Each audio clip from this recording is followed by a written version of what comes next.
Great. Okay. Hi, everyone. You're all really welcome here this evening to our webinar, Coping with Exam Anxiety.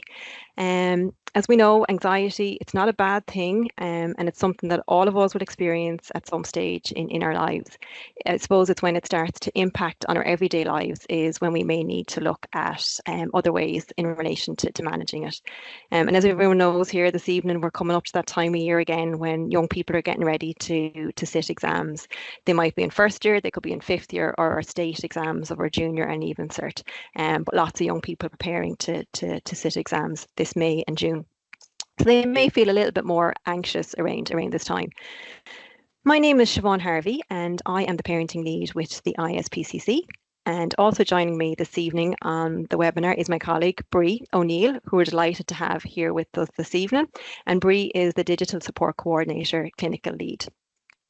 Bree is going to talk to you this evening about anxiety and how it affects us. She's also going to focus on understanding anxiety, as well as increasing your knowledge and coping skills to support the child or the young person in your life. And hopefully you'll get to leave then with a toolkit of resources and how you can support your young person. So again, just like to say thank you all for being here with us this evening. In a moment, I'm just going to briefly talk a little bit about ISPCC, the different services that we have and the different programs that we have available to children, families and young people. But first, I just want to look at a little bit of housekeeping. So you will notice that everybody has been placed on mute and their cameras off, and it's going to remain that way throughout the evening. We will have a Q&A session at the end. So if you do have any questions during the webinar, pop them into the Q&A box, which is on the top of the Teams link, and we will get to as many questions as possible. If you don't feel comfortable asking a question here tonight and you want to contact us afterwards, please do so as well, and we'll give all our contact details. And just a reminder then also that this webinar is being recorded and it will be made available on the different ISPCC platforms. So just to tell you a little bit about the ISPCC services and programs that we have.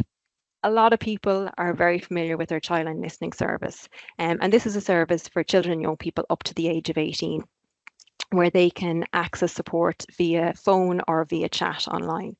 We also have Ask the Team, which is a service for young people where they can ask a question about anything that they want, and the team will respond to the young person. We have our Childline Therapeutic Support Service, and this provides one-to-one support with children, young people and their families. And we meet with children and young people wherever they feel most comfortable. Mostly this is at home. It might also be online. It could be in a school or a local community centre. And this service, therapeutic service, is in various locations throughout the country.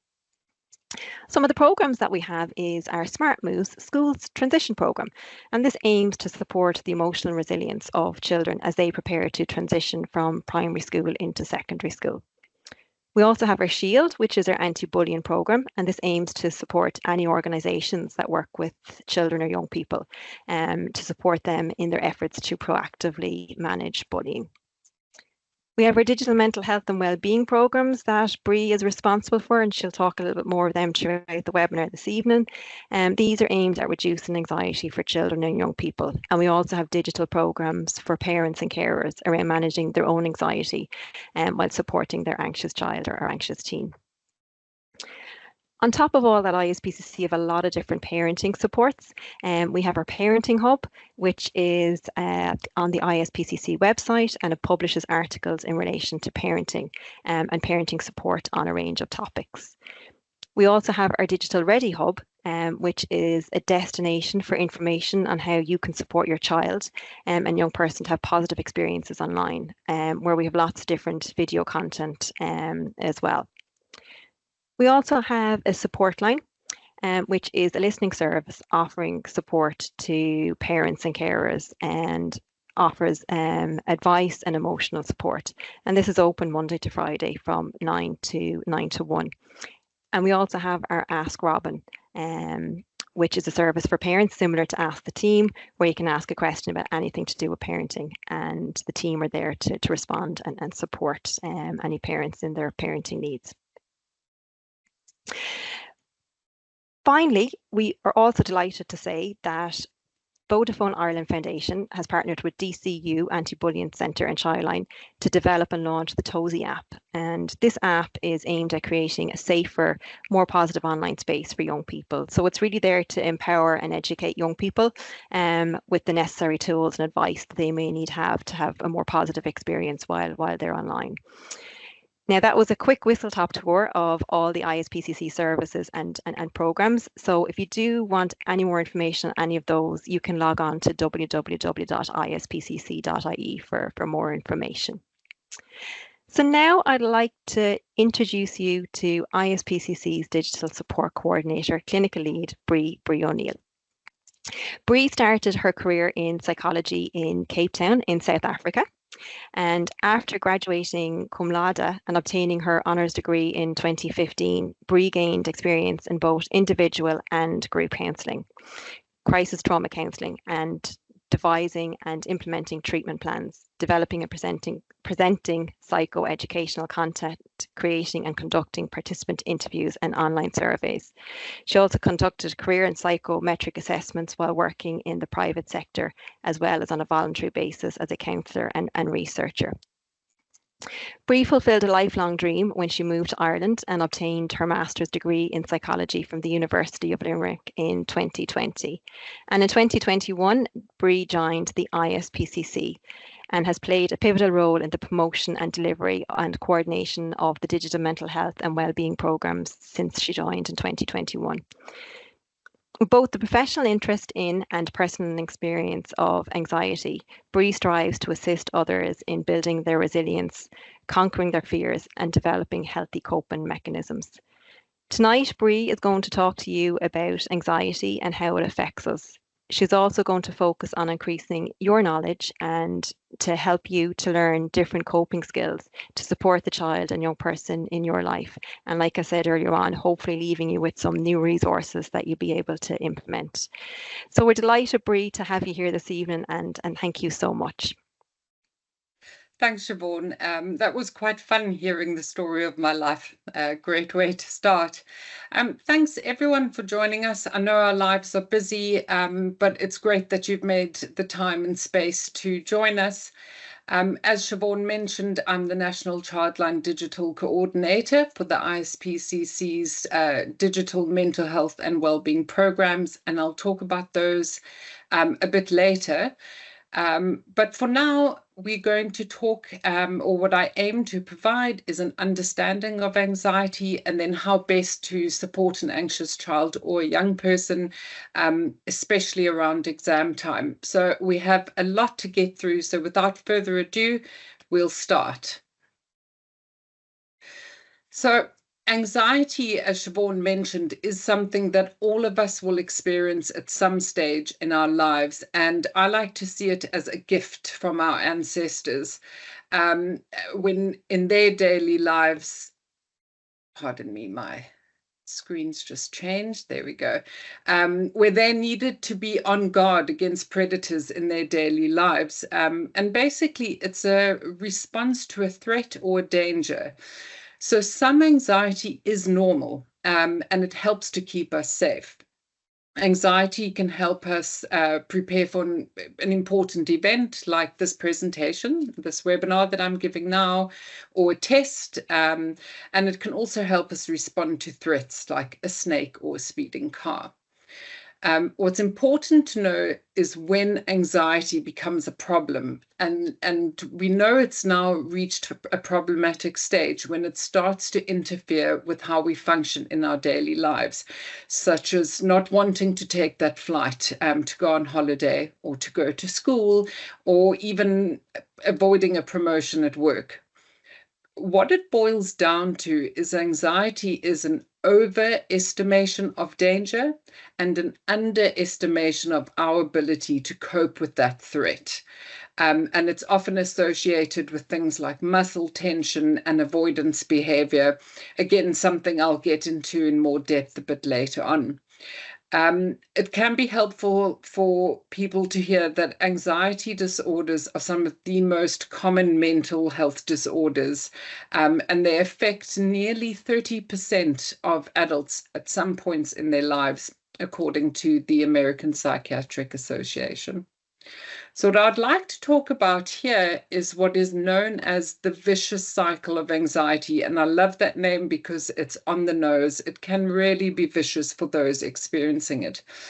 And it's an easy way for us to show the cyclic nature of anxiety and the way that certain behaviors actually increase anxiety.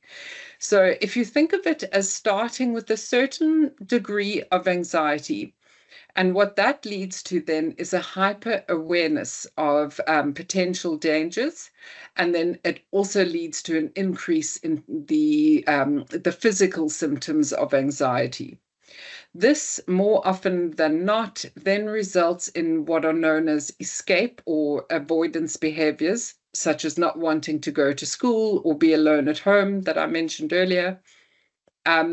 These avoidance behaviors, as you can imagine, do result in short-term relief because the person doing them is then able to escape the discomfort of, say, giving the presentation. However, ultimately, what that leads to in the long term is actually an increase in the physical symptoms of anxiety, and as well as a loss of confidence in one's ability to cope. And that's a big thing. You never get to experience what it's like facing your fears and having faith in yourselves. And then in turn, that also leads to an increase in the use of these safety or avoidance behaviors. So when I say safety behaviors, I'm talking about things like looking down instead of making eye contact.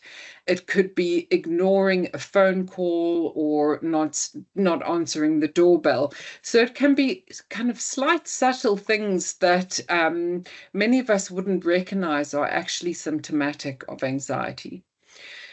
So I always say to break this cycle of anxiety, we need much patience, practice, and perseverance. I consider anxiety management to be a marathon, not a sprint. So what we can do is instead of avoiding the situation that brings about anxiety, we can tackle it by breaking it down into a series of small, easy to accomplish steps. And that's quite key to what I'm saying, is the easy to accomplish steps. It also helps not to feed into the cycle of anxiety by over reassuring your young person. Excessive reassurance seeking is an attempt to reduce anxiety, which is really understandable. But what over reassurance can do is result in increased avoidance and increases the urge to seek reassurance. And the fact that somebody feels the need to seek reassurance in itself reinforces the idea that the young person cannot cope with uncertainty or distress. What it's doing is validating the worry, because after all, why would you seek reassurance if there's nothing to worry about? So I'll provide some techniques to use should excessive reassurance seeking be a challenge you face in your home later on in this presentation. I find this is a really great way to kind of discuss how our body responds to anxiety. This is known as the 3 Fs, and you may be familiar with it. We've got fight, flies, or freeze, and this is an inbuilt physiological defense mechanism or stress response from prehistoric times. Like I said, that gift from our ancestors that helps us respond to perceived threats. So it basically refers to the way in which we handle an anxiety-inducing situations. And knowing how we react can then really be helpful when it comes to learning to manage anxiety. So if we start with fight, this refers to an active defense response where the individual takes an action to handle the threat. It's often associated with an increased heart rate and breathing, that muscle tension I mentioned earlier, a dry mouth, dilated pupils.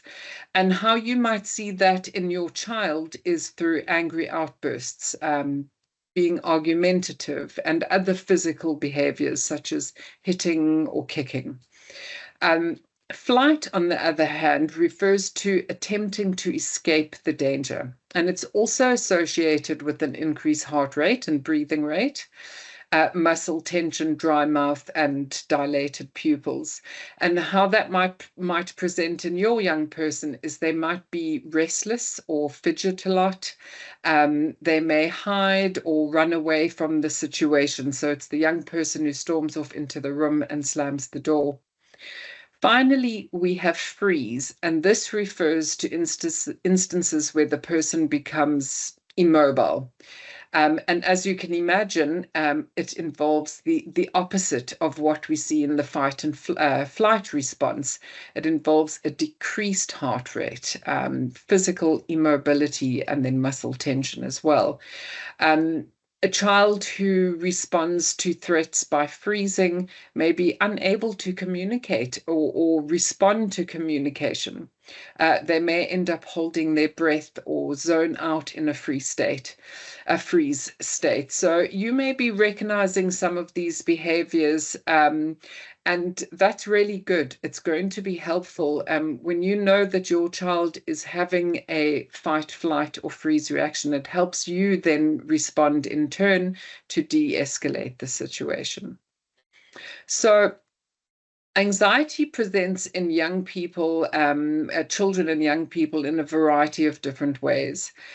Generally, with younger children, they may not understand what they're feeling, or they may not have the vocabulary to talk about their experiences.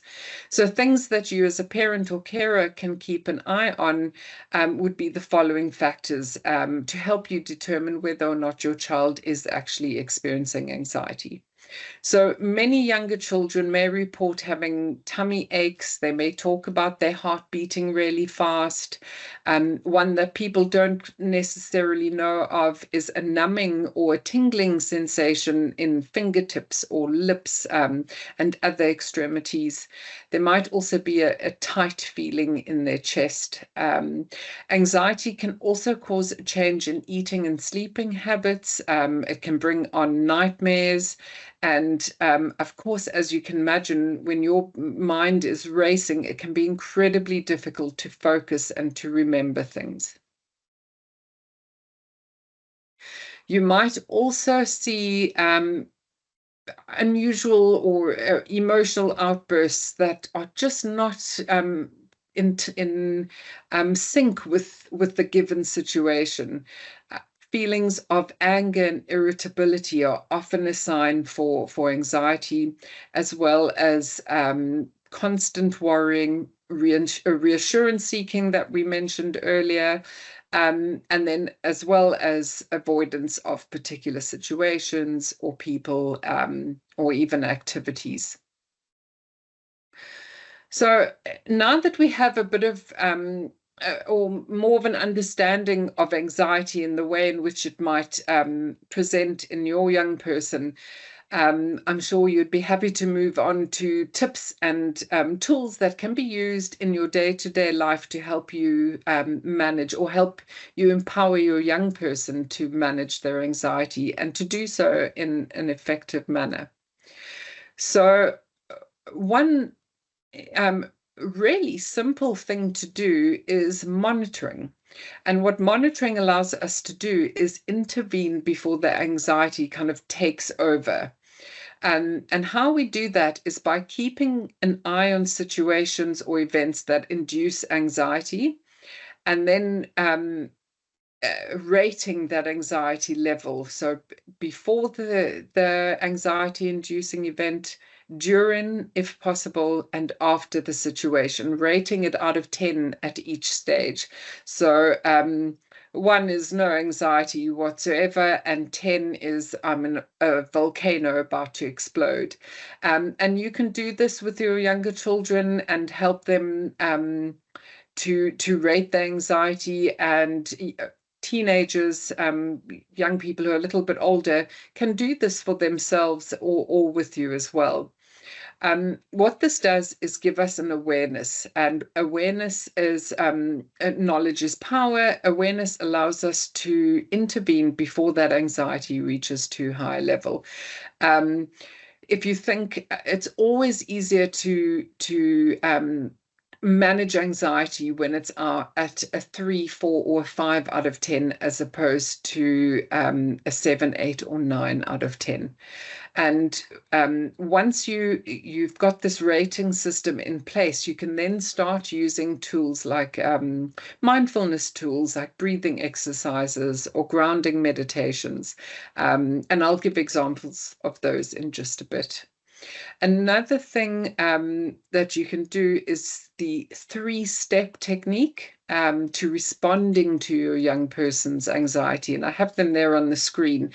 Basically, in a nutshell, it helps you become the relaxed counterbalance to your child's anxiety, which in turn can then help them to calm their emotions. So step 1 is pause. Pause in the face of their anxiety.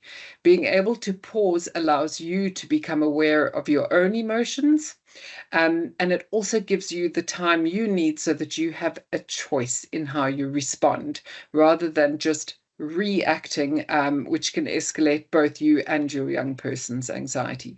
So the pause is super important for both of you. Step 2 involves tuning into your child's emotions and responding with empathy. We need the pause to be able to do this step. And the goal here is to acknowledge what it is that they are feeling. You may need to do a bit of detective work or spend time encouraging them to express what's on their mind. As many of us know, sharing our feelings and our thoughts can be quite difficult, but keep at it. And then step 3 is about taking action. So it's responding positively by using various techniques to help your young person. And that depends on your young person, on you, on your family, but it could be things like putting a plan into place to help them face their fears. Remember, all of us feel more confident if if we know what we are going to do. A plan in place cannot be overstated. Or it could be helping them to get ready for their exams, and you can ask them what they need from you to help them get ready for their exams. It could also be guiding them through a relaxation exercise to help them manage their anxiety in the moment. Remember, though, taking action doesn't mean giving in to your child's worry. It also doesn't mean of solving their problems. When we give in to the young person's worry, or when we attempt to solve their problems for them, we are actually enabling them to avoid the situation that causes the worry. And remember, we spoke about that actually causes a loss of confidence and belief in self. So I had mentioned breathing exercises, and these are an incredibly helpful way to manage the symptoms of anxiety.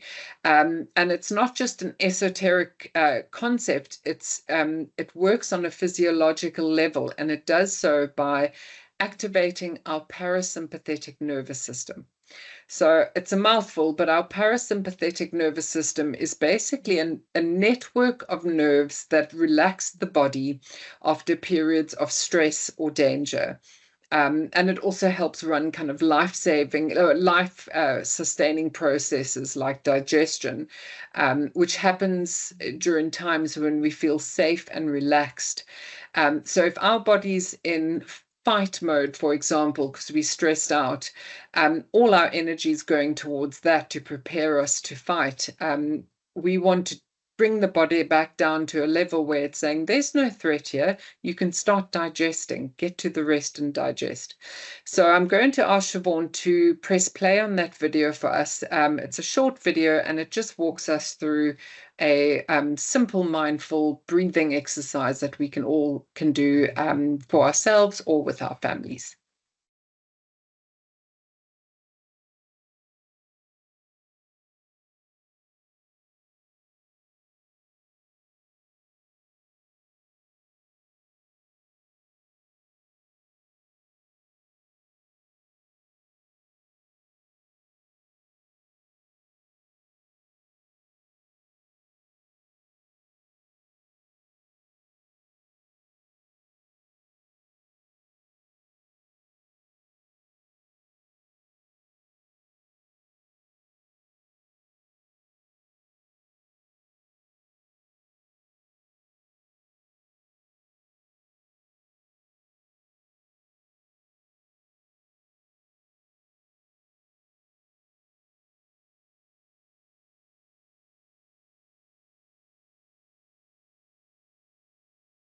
Siobhan, I think we aren't getting the audio and the visuals.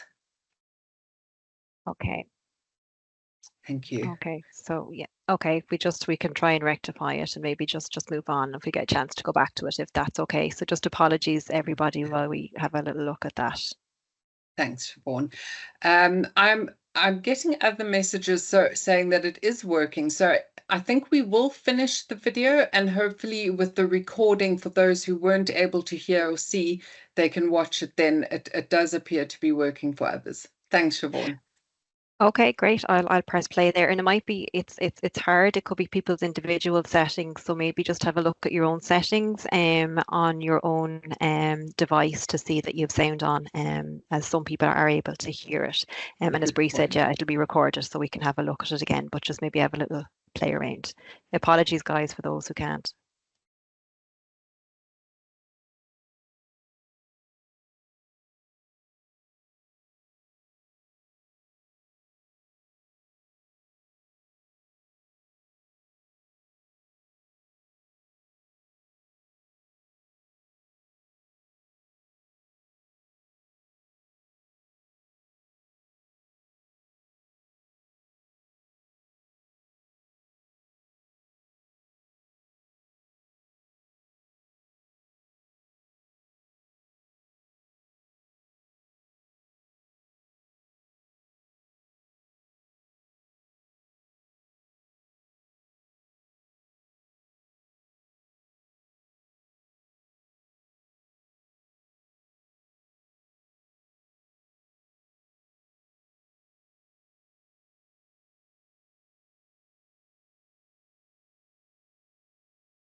Thank you for that, Siobhan.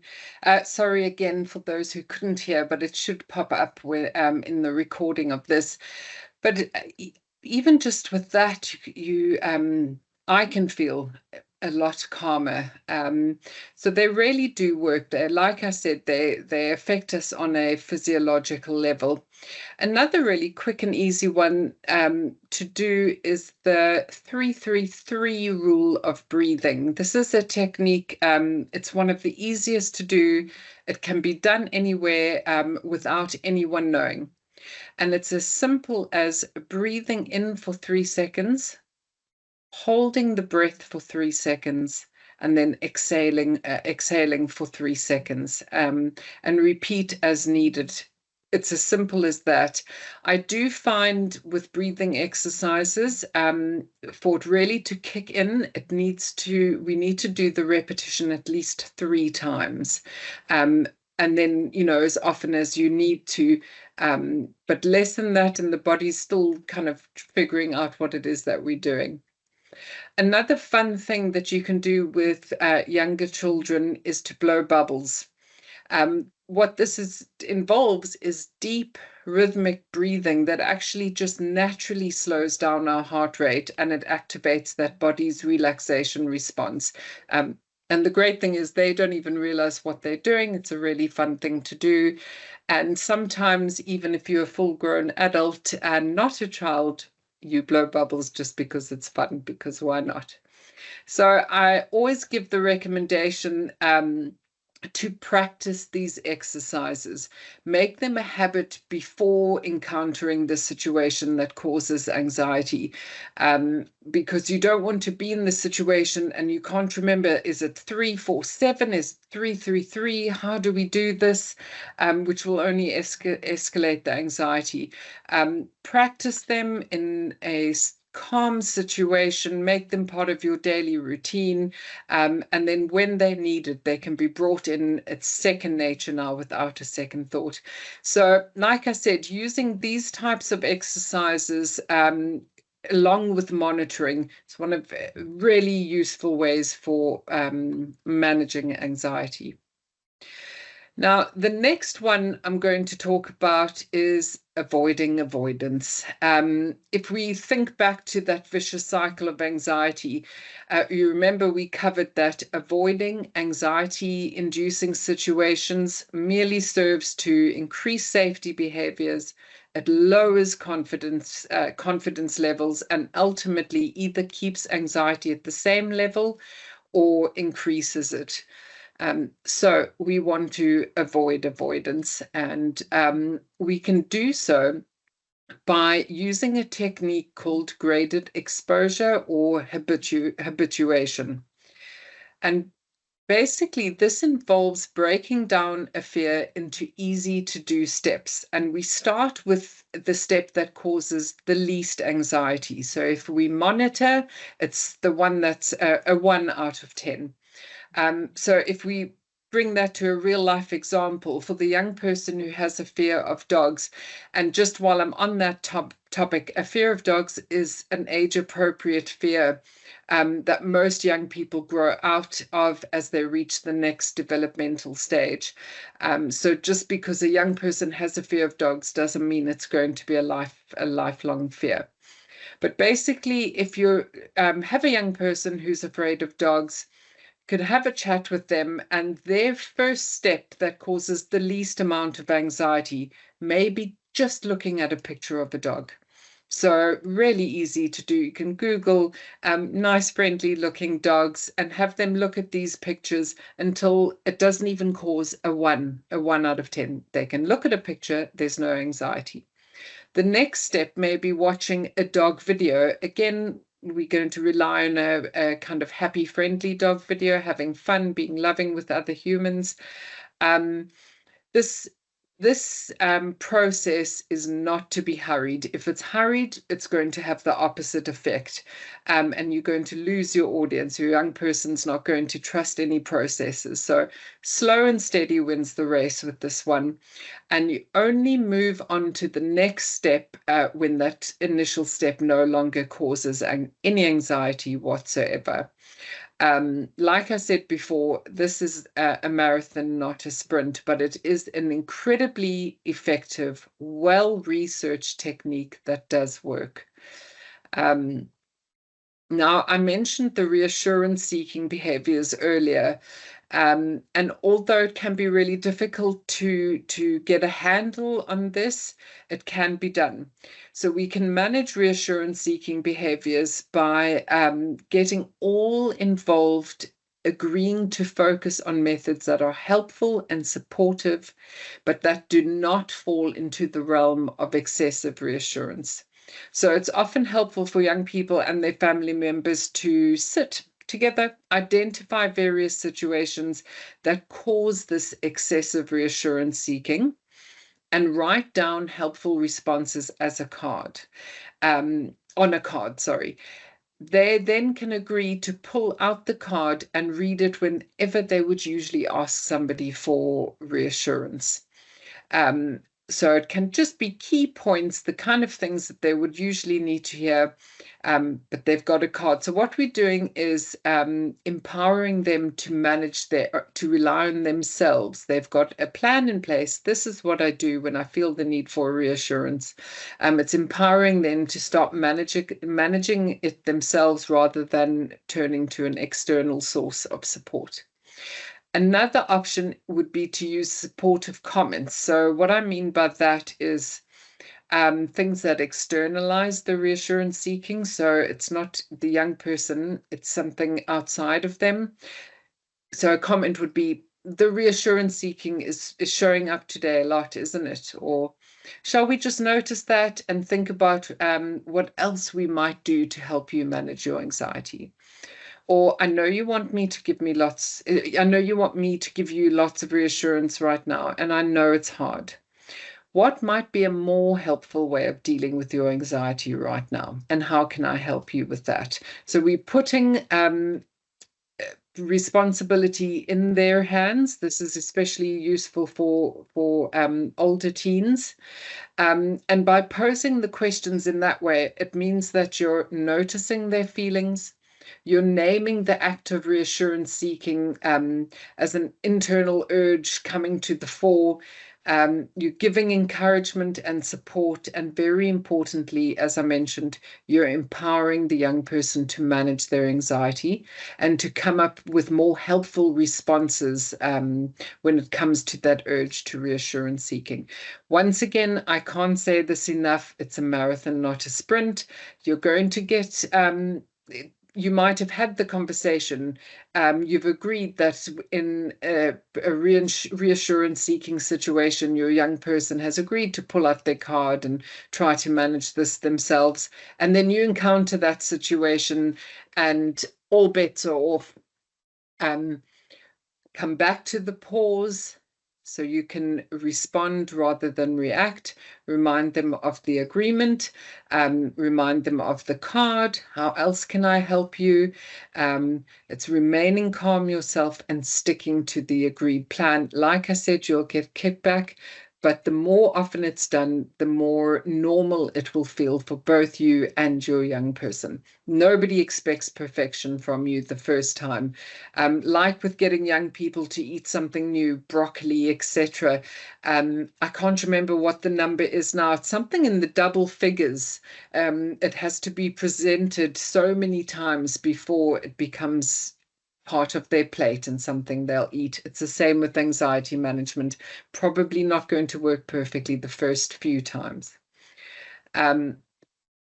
So now I want to focus a little bit more on anxiety around exams. What I've discussed so far will absolutely be helpful around exams, especially those mindfulness techniques. But these are sort of more pointed ideas for exam times. And once again, the aim is to help your young person, to empower them to manage their anxiety themselves. I will say none of this is going to be news-breaking information. You would have heard all of this before. The reason why people in the mental health profession keep on saying this is because these are the things that work. So a routine can never be overemphasized. A good routine takes into consideration all the things that we need as humans to be happy and healthy. So that's including meal times, sleep. Young people are still allowed to have fun when they're preparing for exams. So make sure that timetable involves things that make them, that allow them to distress, that bring happiness. And then try and stick to that studying or exam prep plan as much as possible. Having a specific timetable is always a huge help, and so is writing it by hand. For some reason, that really works for our brains to help make the plan stick. Even though if you get a template that you download and print, filling out the template by hand, getting your young person to do that is incredibly helpful in sticking to it. Remember to give your child a short break if they plan on studying after school. Then, like all of us, we need a few moments to kind of let our minds and our bodies decompress after the busyness and overstimulation of school.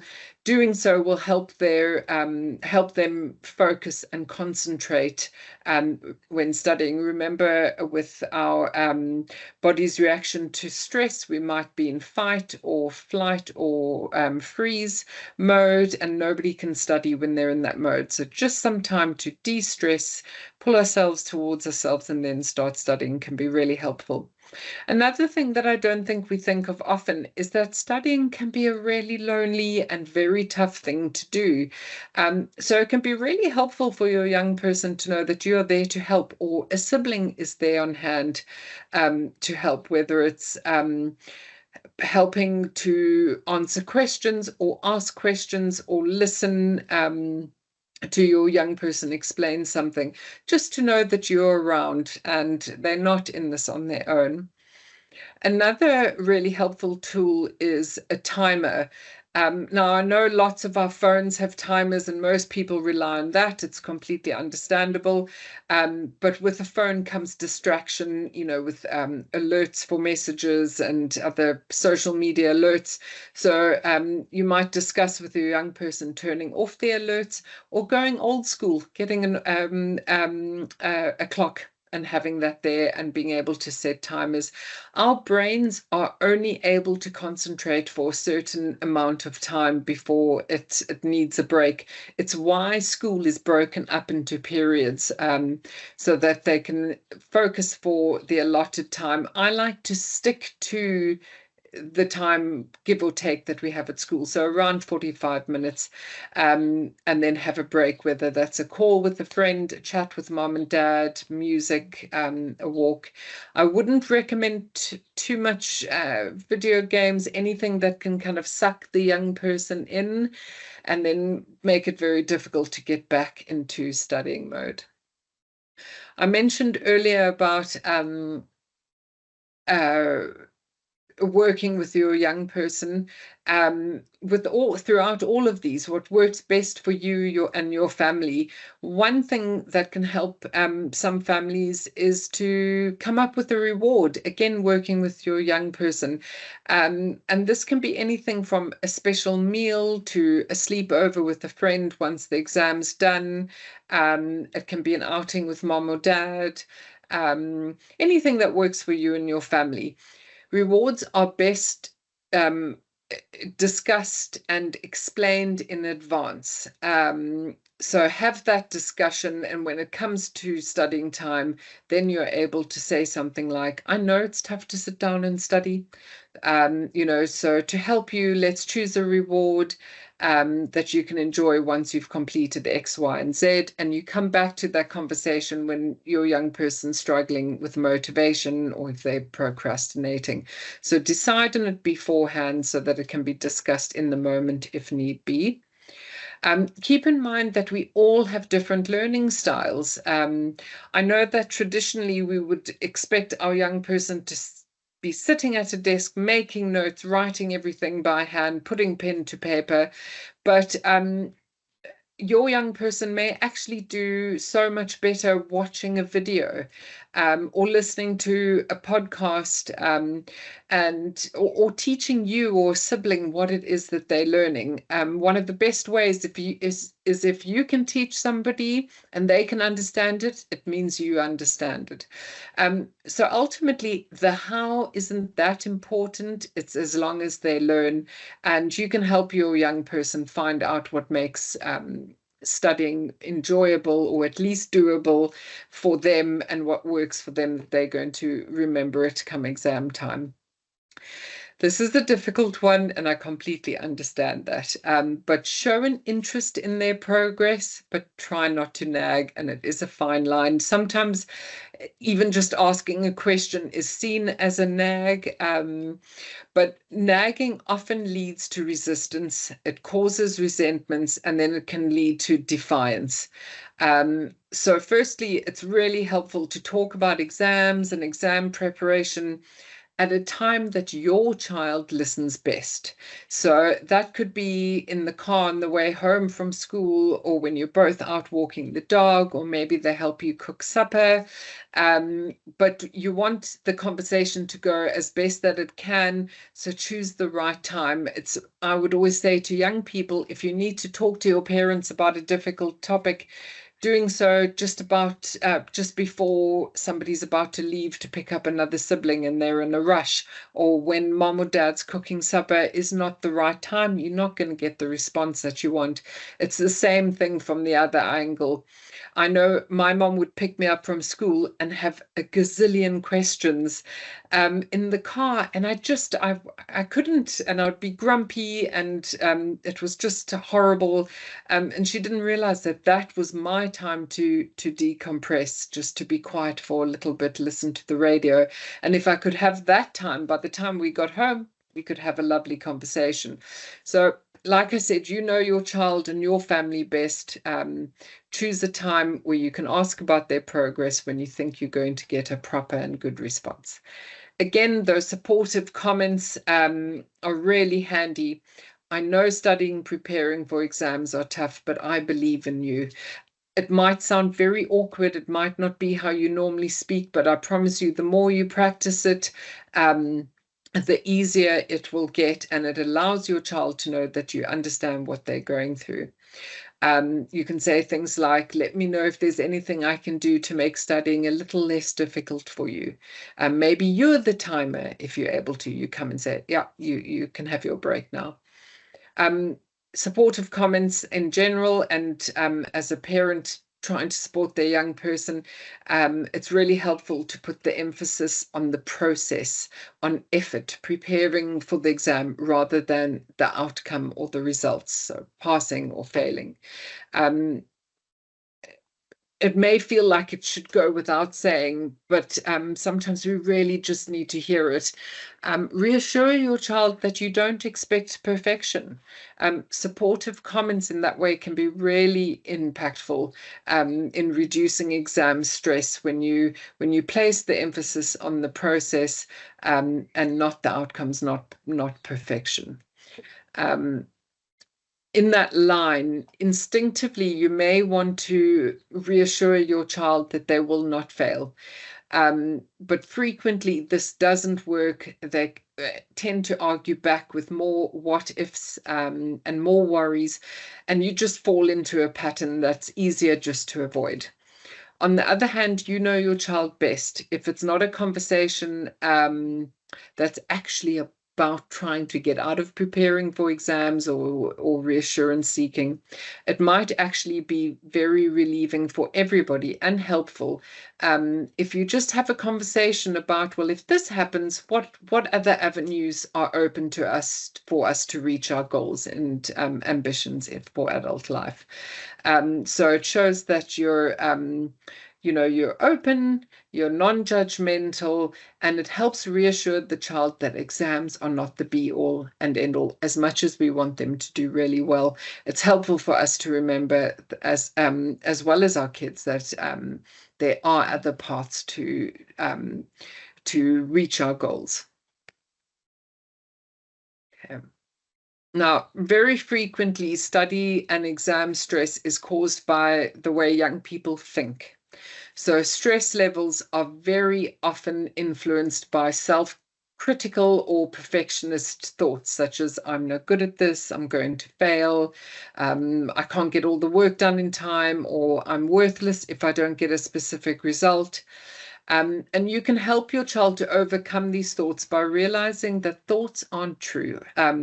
Thoughts are not fact after all. And this is something all of us could do with a reminder of, but especially young people. So a good exercise to try and deal with these underlying negative thoughts is to challenge them in a gentle way. You can ask, is this really true? Are you feeling this way actually because you're tired, or you're hungry, or you had a really hard day? Is there a fairer, more realistic way to look at things? Previous exams, I found them really challenging, but I actually did quite well in the end. So look for evidence where it backs up your more realistic way of thinking.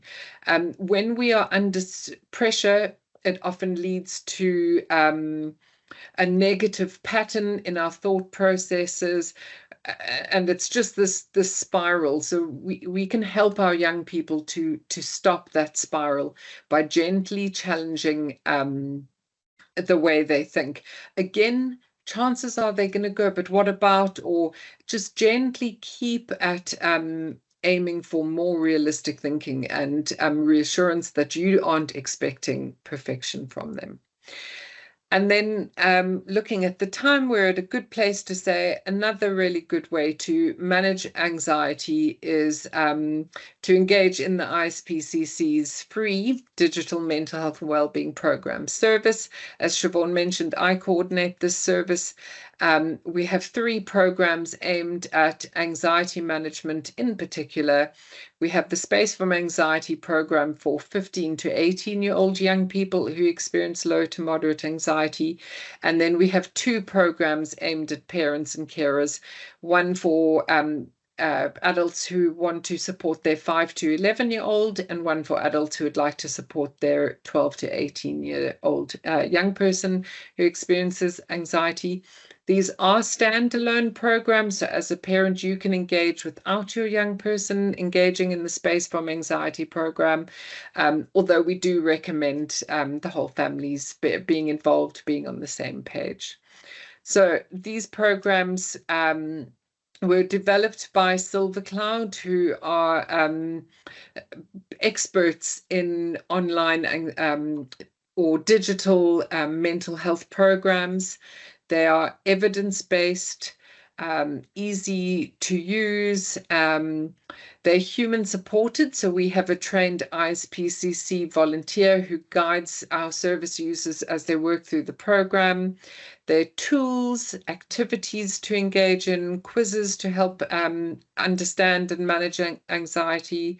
And ultimately, what they aim to do is reduce the symptoms of anxiety, and they have been shown to produce long-term positive results comparable to traditional face-to-face therapy. So I mentioned we have a trained ISPCC supporter or volunteer. So with the help of their supporter, it takes on average around 12 weeks to complete the program, averaging a module a week. It takes around 45 minutes to complete a full module, and that can be done 10 minutes a day, 15 minutes a day, or maybe you know that you have the house to yourself by some magical wand at 6 o'clock on a Tuesday. You have an hour, you can sit and log in and get it done.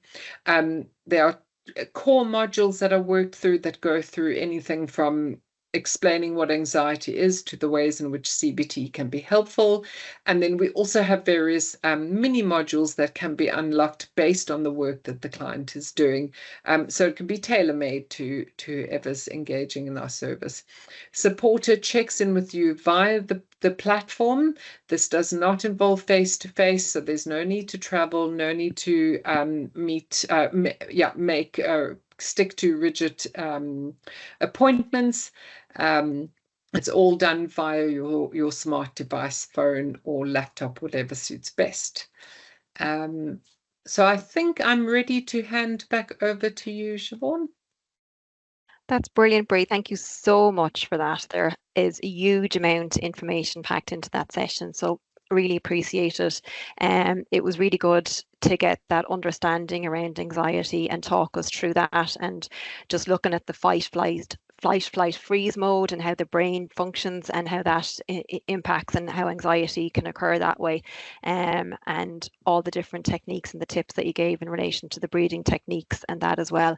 And I suppose the key thing that I've taken away and listening is that it is around practicing anxiety management is key, and it has to happen more than once, that supportive piece for your child and your own person as well. So fantastic, brilliant. And guys, if you have any Q&A, pop them in, and we'll get to them now in a couple of moments as well. So just before we do that, we're going to run a quick and anonymous poll just to gather your feedback from this webinar. So if you wouldn't mind taking just a couple of seconds to go through it, that'd be really great. We'd appreciate it. It should pop up on your screen. And again, just a reminder of the programs that Bree spoke about there, the digital mental health and wellbeing programs that we have for young people and for parents as well. They're the self-guided programs to help you and your child to better understand anxiety and again deal with it. So we are going to go into Q&A now, but just beforehand, just again, a little reminder of the different support services that ISPCC do offer, or if you feel you don't want to ask a question here this evening or you want more information on anything, you can contact us via lots of different ways. We have our support line there. We also have an email, parentingsupport@ispcc.ie, that you can email in. Our Ask Robin is where you can post a question if you want to ask us something. And again, looking at our Parenting Hub, we've lots of different articles, and also our digital mental health and wellbeing programs that we have just spoken about. And also just a reminder of the Tozy app that we have there for young people around navigating the online world safely as well. Also, just delighted to say as well, in case people aren't aware, that Bree will be joining us again on Thursday evening to deliver another webinar for young people and their parents as well to look around exam anxiety and to look at some tips and tools to help them around this time for them as well. So you can join us with your young person. We'd be delighted to see you. Just make sure you register again so you get the link to look at it. So we're just going to go into Q&A now. I'm going to go in and have a look and see what we have, Bree. Okay, so just one moment. Okay, we have one here as well that came in quite a while ago. Is how do you help someone with anxiety and be able to live around them without feeling overwhelmed yourself? That's a great question, and I think a lot of people would be able to relate to that if they do have somebody in the home who experiences anxiety. I would bring it back to these mindfulness activities that we worked through a bit earlier. There are so many online. We are overrun with them. And I would say go online, find out what works for you and use those techniques as often as you can. There are things that our minds and bodies really respond to, like being in nature. Try and get out in nature as often as you can. Very basic things like having a good sleep routine. For me, I believe that sleep is the basis for everything. We can handle life so much better if we've had a good night's sleep. It's where we get our rest and recovery to help prepare us for the next day. If we haven't had enough sleep, we are more likely to eat more, to have a negative frame of mind. So start with a good sleep base. Basically, what we're looking at is taking care of yourself so that when somebody needs to lean on you for support, your well is full. You know, the old saying, we can't draw from an empty well. Do all the things that keep you healthy and happy, and that in turn gives you the energy, the mind space to be able to support somebody with anxiety. Remember, we can't take on everybody else's problems. We can provide support and we can put steps in place that empower that person to manage their anxiety, but we cannot live life for them and we cannot take that anxiety away. So it's healthy for us to take care of ourselves, put necessary boundaries in place, and then be able to provide support to the person who may need it. Okay, great. Thanks, Bree. I've just gone through. We've got a good few questions here, so we'd like to try and get through as many as possible that we can. So we have one here. I have a daughter due to sit her leaving cert. She's autistic and suffers with bad anxiety. She won't take medication, and trying to get her to study is really difficult as she feels wiped by the time she gets in from school. Any suggestions? And I know you covered about taking the time out and that as well, Bree. So if there's anything else there that you can. I would have a conversation with your young person. What do they need after school to kind of de-stress? And then see the ways in which you can facilitate that. It is a really difficult one. I would remind the young person that we all feel anxious. It is completely normal, and there are things we can do to help with that. I think what might be happening is because she's anxious about exams, she's trying to put it out of her mind, and one of the ways to do that is to avoid studying.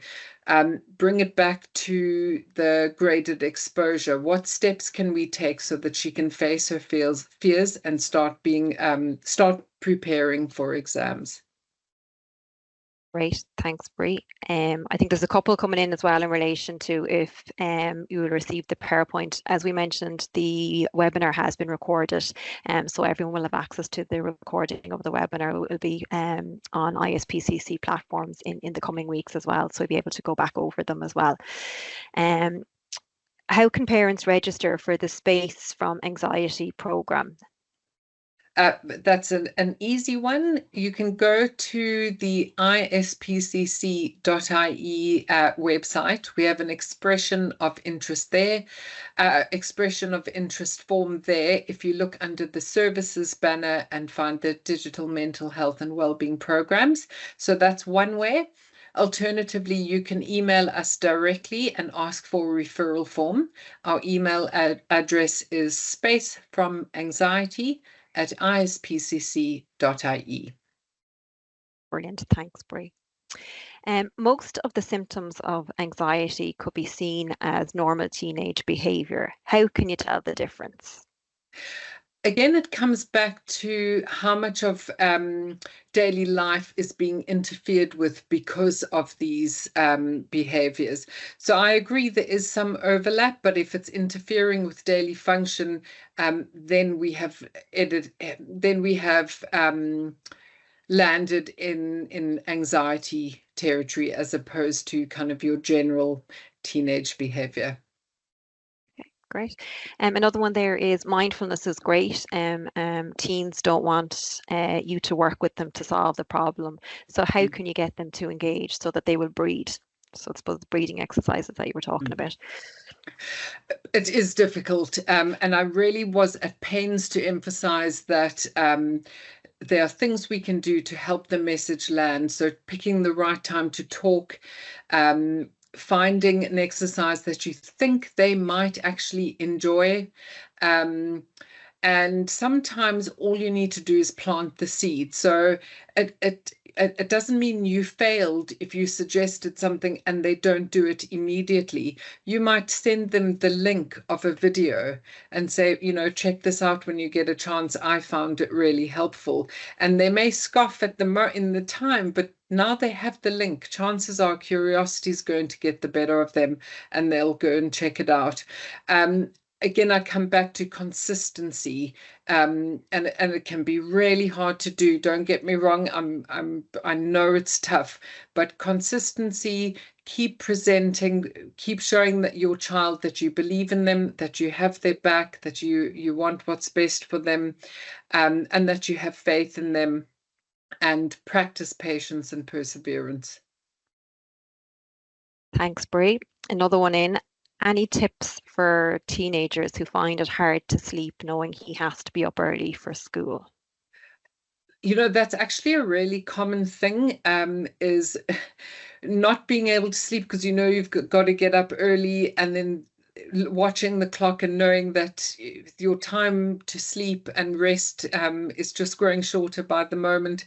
Again, what I'm going to tell you is probably not anything you don't know already, but things that help with sleep is going to have consistency, going to bed at the same time, generally within half an hour, consistently, and getting up at the same time consistently. Our brains respond to routine. Making sure the room's dark and cool. When we're too hot, it can really negatively impact on our sleeping. The screens thing it's real, and it's really hard for all of us. But if not an hour before bed, try and get your young person off his or her phone at least a half an hour before bedtime. And then again, I know I sound like a broken record, mindfulness activities. There are some really good help you sleep ones that can be used. Avoid caffeine. I'm not sure how old your young person is, but they might, if fizzy drinks, coffee or tea, avoid that. Certainly from 4 o'clock, but there are studies that show that coffee, even had before 12 in the day, can affect your sleep. So it's simple things like that, and reassurance without being over reassuring. We have an alarm set. We will get up in the morning. That might be the anxieties that I'm going to miss the alarm. We have steps in place. We will not avoid or miss getting up in the morning. Right, brilliant, Bree. And just to remind people, we did host a webinar towards the end of last year in 2024 in relation to your teen and their sleep, and that can be accessed on ISPCC platforms as well, to look at and get some tips and tools in relation to that as well. The last one I can see that's coming in there, Bree, is medication always necessary for general anxiety disorder in teenagers? I think it's best to speak to your medical professional about that, and they, along with you, can decide what would work best for your child. I will say medication for anxiety is not given lightly. So generally a psychiatrist or GP would go that route if they feel that it is the one that's going to work. I would always recommend, if you're taking medication, to also do some type of talk therapy, or put the kind of skills and techniques to manage anxiety that we've discussed here today into practice. But again, that really depends on your medical professional, and they're working together. They'll do an assessment and see if that's the best course of action for you and your family. Great. Thank you very much, Bree. I think that's it. Lots of positive feedback coming in there in relation to the information people have received here this evening, Bree. So thank you. And a lot of people, the breathing exercises and that helped them as well, and lots of tips that they can utilize with their young people as well. So just to say thank you very much, Bree. And also thank you very much to everybody who joined us here this evening. And just a reminder, we are back here on Thursday evening at 7 o'clock. Bree will be here to talk to young people and their parents together as well. So thank you all very much, and enjoy the rest of your evening. Thank you, everyone, and good luck.